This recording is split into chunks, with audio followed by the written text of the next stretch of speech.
It's another good day at the newsstands with Michael Adekunle on Flip TV. Of course, you know, you're watching by Standards at Newsstands. Here with me is the Nation newspaper with a very crucial headline, and also the Punch newspaper with a very vital information on the front page. Let's go with the Nation newspaper. What was it saying this morning? APC PDP boast ahead of March 23 extra elections. I repeat, APC PDP boast ahead of March 23 extra elections with riders here: Sokoto, Kano, Adamawa, Bauchi, Plateau, Benue for polls. Down Gaduje, PDP will be shocked. That's what Gaduje is saying here. PDP will be shocked, says Gaduje. PDP sure of victory. Tambua, Sokoto, APC, we are ready for exercise. At Plateau, we are set. Date okay, says PDP. Adamawa APC, INEC must respond to our concerns. You can see the pictures of the governorship candidates in different states here on the Nation newspaper. And on top of the newspaper here, Oyo police hold suspects in Olatoye sugar murder. Oyo police hold suspects in Olatoye sugar murder. Also here on the Punch newspaper is INEC fixes March 23 for governorship runoffs in 6 states. You can see the picture of a protest here. We say no to inconclusive election.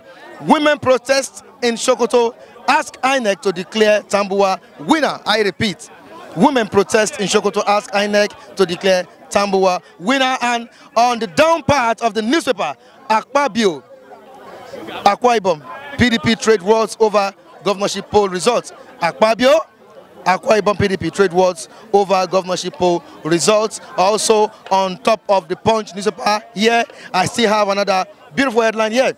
Senate begins budget debates, raises new minimum wage bill committee. On Onoge's issue, Onoge appeals against CCT's refusal to rule on its objections. These are the stories we have on the Nation and also the Punch newspaper. At the newsstands, we have our reviewers here. Let's join them. I'll be right back.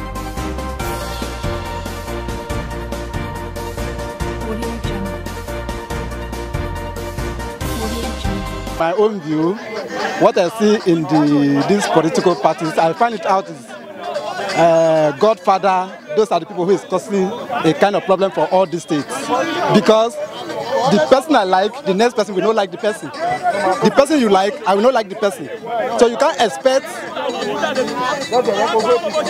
generally to like one person, even in the family you come from. At least, all this Godfather of a thing, to me, I don't buy the idea of all those Godfather of a thing. Even in a school, if they make you a head of a school, maybe head boy in a class, not everybody in that class like the head boy. So you get me? Not everybody in that class like the head boy. There will be a kind of conflict between the boys. If the boy do something, they will say, because it's the head boy. So the teacher will not like to punish him. Or even though the teacher will punish him, most of the people who did against the boy will happy. So all this Godfather of a thing of the party, what is paining me most, the innocent people that they are killing during the, okay, like this March 23 now, do you know how many people that will go that day also? So that's what I want even government, even the head of state to look into it, to think of innocent people that will go, not even the people that they are there. Because I remember a kind of, I remember the former president said that you don't want innocent blood to, and now these people now, the innocent blood that they are going now, is not even part of their own family. If their family, they are going on it now, to me, I could be happy. Say yes, because their family is going. They said, even though your own fatherland, you have in your father's house, the member of the family can come say, this land don't go there. If you go there, this is what will happen. And if you have your sense, you will do it. You withdraw back. This is a political part, something that we are not taking it to anywhere. You may go there today, you may come out there today, another person will take over. So it is a thing that's supposed to be go and live for our own future, not future of blood. Okay, between between that presidential date and this, if you want to count people that they have gone, many people has gone. So to me, I don't like all this Godfather something. That's to me. Let Godfather of it. I don't like this. I don't like this. If one person have won, allow the person to continue to take. Next time, if the other person comes, let him continue.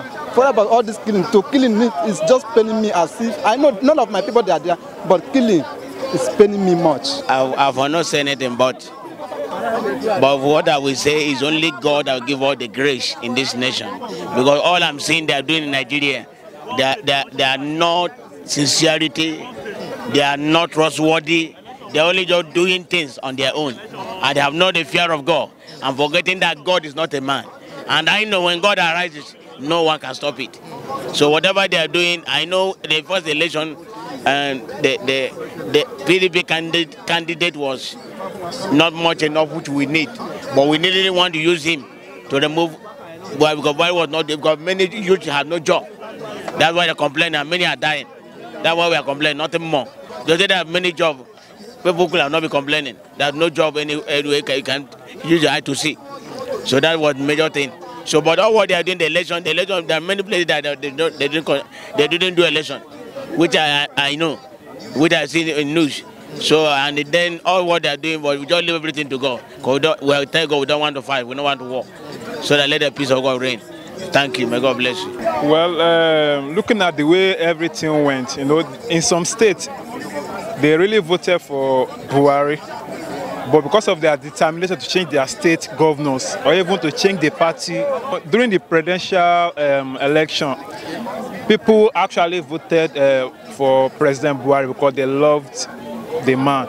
But looking at a lot of things that happen in individual states, a lot of people just wanted to change their state governor, so they don't even mind who they voted for at the presidential level. So what happened in Oyo, I think, is more of the mistake from the governors, the outgoing governors' side. Because I watched a lot of things on YouTube, the way students were complaining, the way even general public were, complaining about him, about the way he dismantled ADFLS building and some other things. So, all these things matters a lot. No matter how small, the way you talk to your people matters.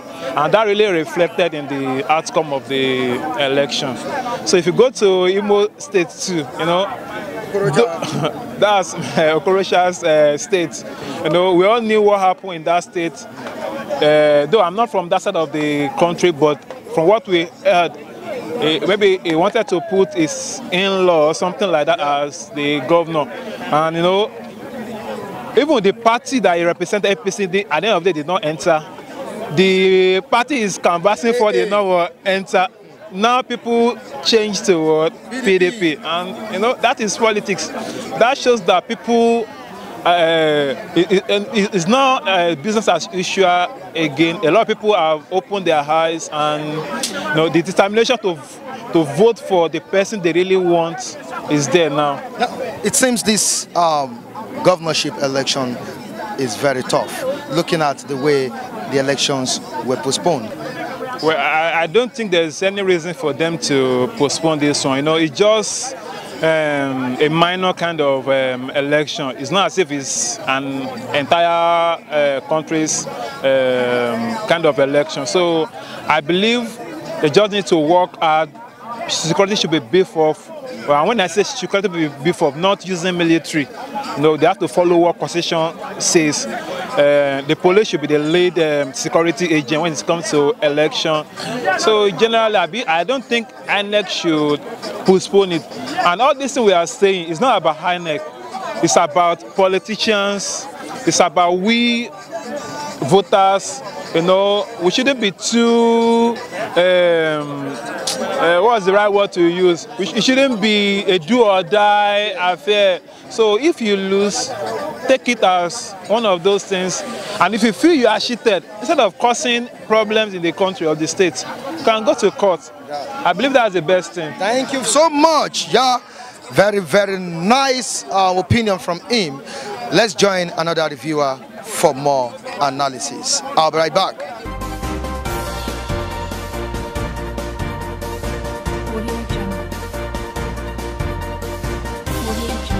The Okorocha must kick out because of the statement, and the Amosun because of behaviors. So, how somebody can have a two-party in Nigeria, something I've not done before, you know. So the way the Amosun is behaving, they must kick it out on Okorocha. So that is it. Have you ever seen a person that bring in-law to power before? The Okorocha bring in-law to power, it can't be possible.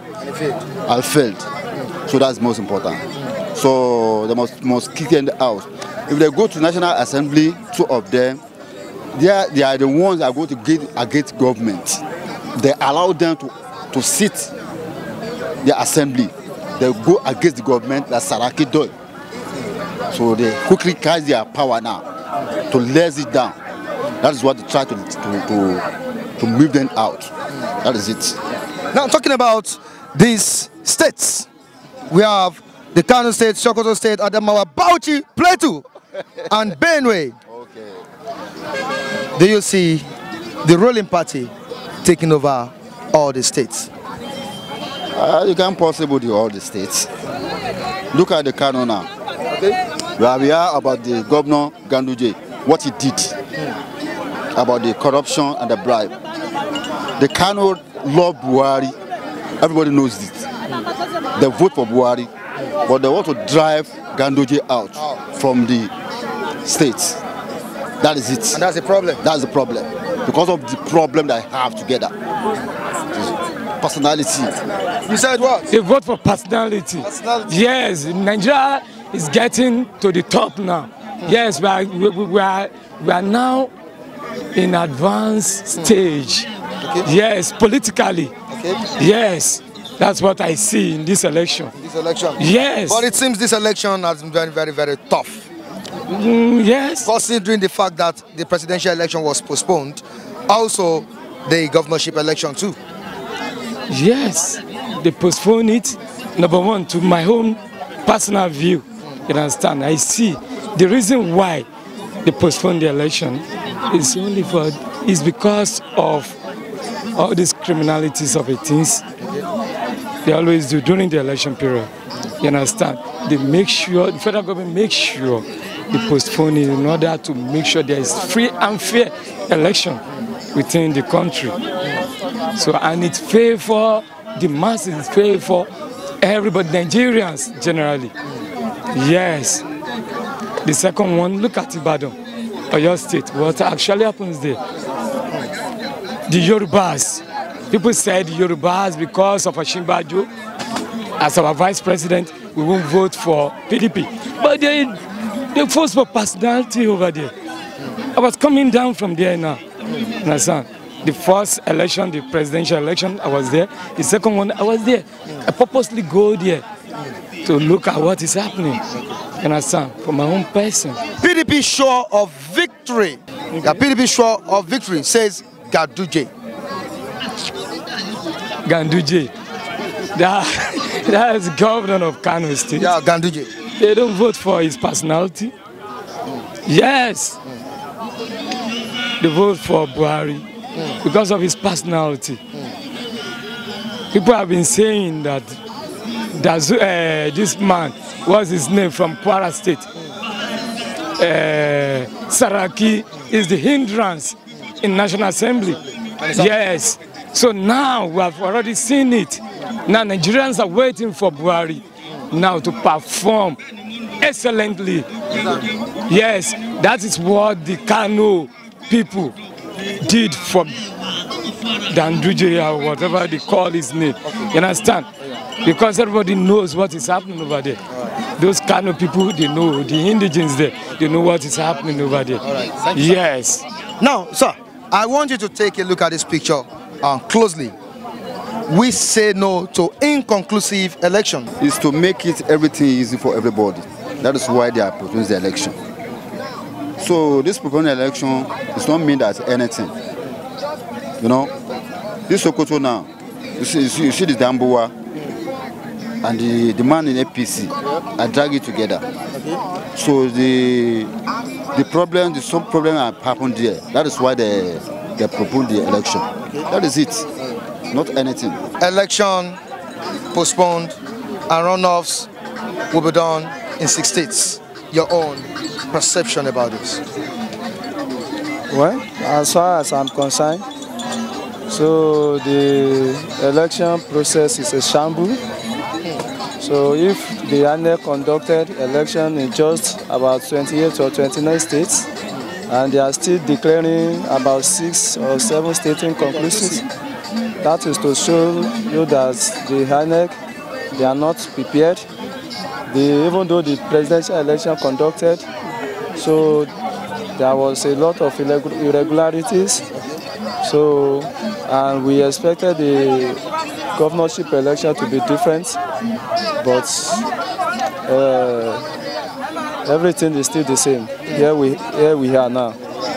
So, and when you see, just I've been studying some things in this country. The issue is that majority of all these our politicians, so they like holding on to power.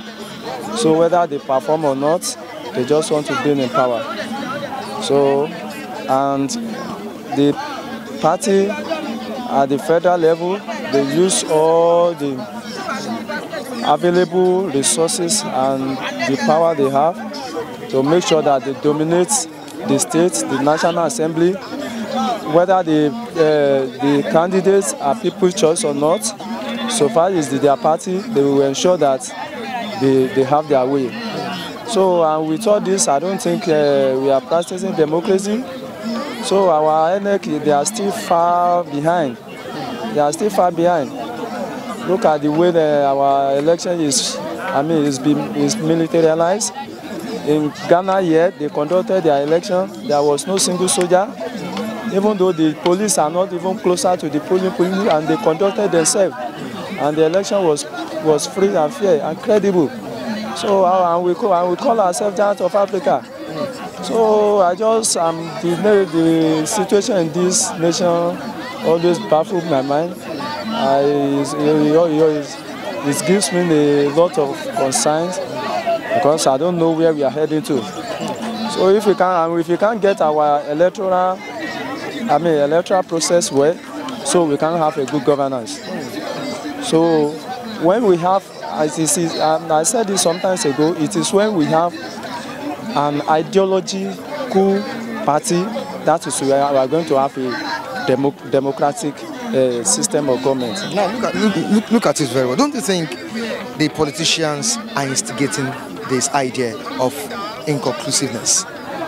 Definitely, they are doing that. Because as I said it earlier, especially the ruling parties. Because if you look at the area they declared inconclusive, they are states that the oppositions are leading. Are you getting it? So, and they sit, and when you look at those states, they are is their stronghold. APC during their last presidential election. So it was their stronghold. They got a lot of vote there. So, and they don't want to lose this vote. But people in that state, they've decided that this is tea. They are not looking at the party this time around, because this is the government that is more closer to them. So, but the ruling party, they want to use force. They want to use force to make sure that they win that state at all costs. So, and this we will call for a state of anarchy, because I can see that people are protesting in Sokoto. The women are protesting in Sokoto. So, if INEC should declare the candidates that people did not vote for, that there will be a serious problem. As far as Northern State is concerned, But looking at Lagos didn't experience all this. I was discussing with someone yesterday. There is no, as far as I know, there is no. There is no politics in Lagos. They don't do politics in Lagos. So, and where there is no king contesting, so you can't call that. I don't see Lagos election as an election. It's just a nomination. It's just a nomination. Once your name is registered in body law, So just go and sleep somewhere and relax. Just have it in mind that you have the election is won already. So whether people love it or not, whether they like it or not, you are already emerged. So there is nothing like election in Lagos. I don't believe election in Lagos. When you are talking about election in Southwest, starting from Ogun State down to Ekiti State, Ondo State. So that is where you see pure politics. So, but as far as Lagos is concerned, they are not doing politics in Lagos. So everybody, once your name once you are nominated, your name is registered. So in body law, so you are free. Thank you so much. Thank you so much for watching us on this segment of this program today. Join me next time as I bring you another interesting topic from the newsstands. Behind my camera is Latif Adewale and also the great editor, Bamishe Alawo, Michael Adekunle, saying goodbye to you.